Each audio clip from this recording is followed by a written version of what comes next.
اور اللہ کا فضل ہے، اس کا کرم ہے کہ رب العزت اہل ایمان جو زندگی بھر توحید پہ قائم رہتے ہیں، عمل صالح پہ قائم رہتے ہیں، موت کے وقت اللہ کی نصرت، اللہ کی مدد ان کے شامل حال رہتی ہے، اور اللہ ان اہل ایمان کو حسن خاتمہ کی توفیق سے نوازتا ہے، ان کا خاتمہ اچھا ہوتا ہے، اللہ کی توفیق شامل حال رہتی ہے۔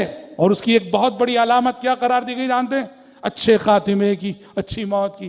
کہ مرنے سے پہلے انسان کوئی اچھا عمل کر لے۔ پیارے نبی فرماتے ہیں صلی اللہ علیہ وسلم، اذا اراد اللہ بعبد خیرا استعملہ، جب اللہ اپنے کسی بندے کے ساتھ خیر اور بھلائی کا ارادہ کرتا ہے تو اسے استعمال کر لیتا ہے، اس سے کام لے لیتا ہے۔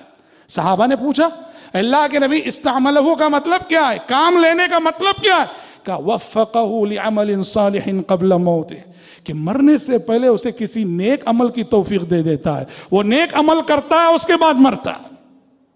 اب اس کا مطلب یہ نہیں کہ 1 منٹ پہلے ایک نیک عمل کرو اور 1 منٹ بعد وہ قبض ہو جائے۔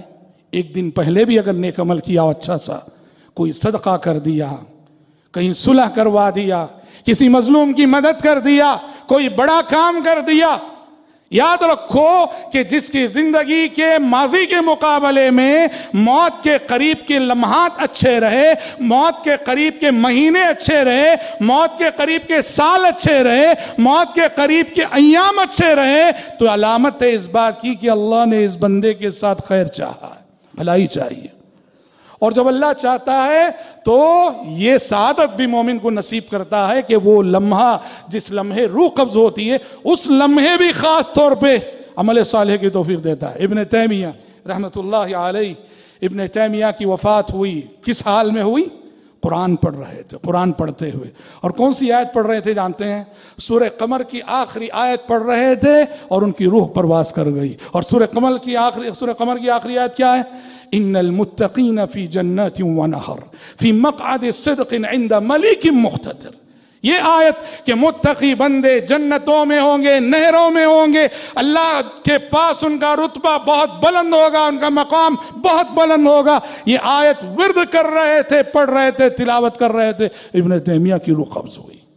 یہ شرف ہے، یہ بہت بڑی کرامت ہے جس سے رب العزت اپنے نیک صالح بندوں کو نوازتا ہے، وہ بندے جن کی پوری زندگی میں دین پر استقامت کی جستجو ہوتی ہے۔ اسی لیے حضرات مسنون دعاؤں میں ہمیں یہ دعا بتائی گئی، سکھائی گئی، اللہم اجعل خیر اعمالنا خواتمہا وخیر اعمالنا اواخرہا، بڑی پیاری دعا ہے۔ اللہم اجعل خیر اعمالنا خواتمہا، اے اللہ ہمارے عمل میں سب سے بہتر عمل اس کو بنا دے جس پر کہ ہمارا خاتمہ ہو، وخیر اعمالنا اواخرہا، اور ہماری عمر اور زندگی کا سب سے بہتر مرحلہ زندگی کے آخری مرحلے کو بنا دے۔ یہ دعا ہم سب کو کرتے رہنا چاہیے۔